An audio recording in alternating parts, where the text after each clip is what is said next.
So how is it going, Dank Division?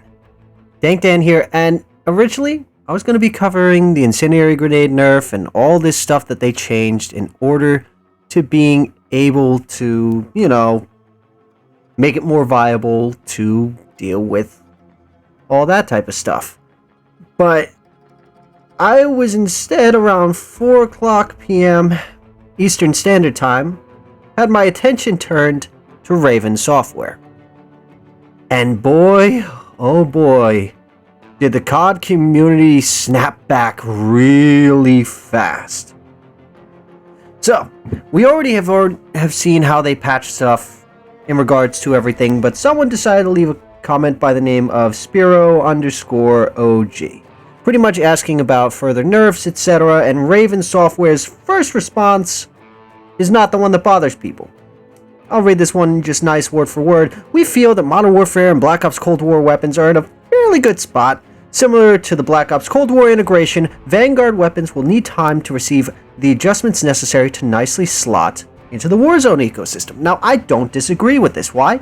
I like the concept that they're going to gradually tweak and twist things so that eventually we reach a point where there's this nice little melding pot. So that if you decide to pull out an AR from Modern Warfare, Black Ops Cold War, or Vanguard, each one is going to have its benefits. It's going to have things that are not going to benefit it, and you'll be able to choose how you decide to go. Same thing goes with any of the other weapon classes, as well as which skins you decide to run.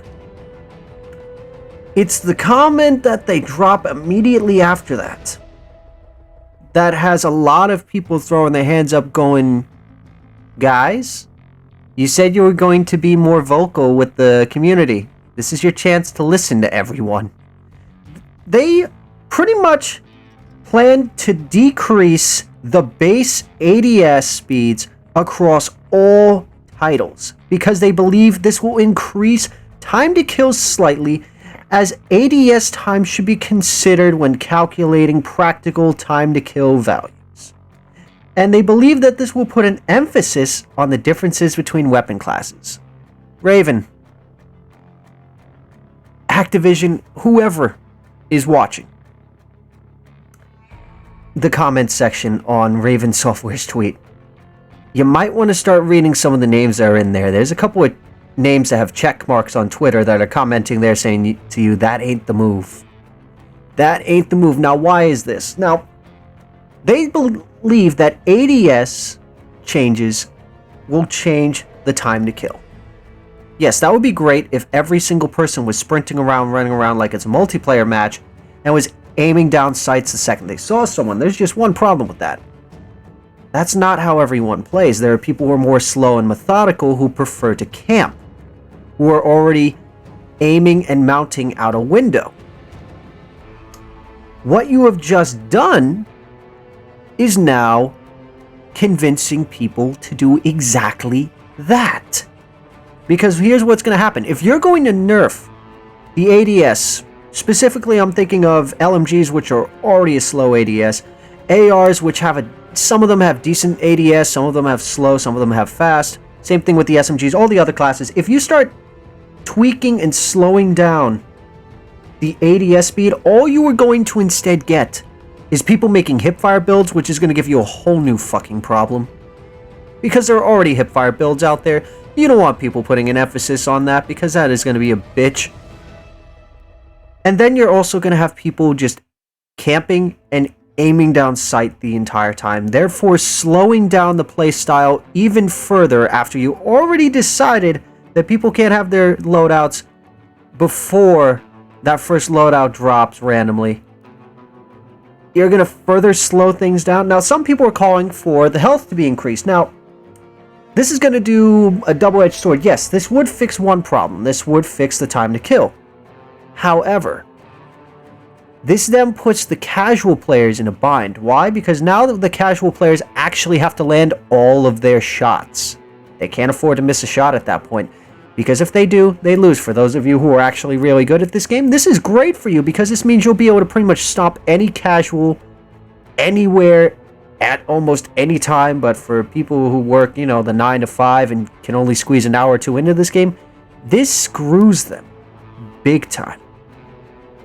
Now you have it at the making of this video, I have it that Modern Warzone is actually planning on doing one of his little live things on Twitter to pretty much discuss everything that's going on. You have multiple people across multiple platforms making videos saying, hey, this is not the move. There has to be another way. Just tweak the goddamn guns. You don't have to literally take every single gun's ADS and fuck it.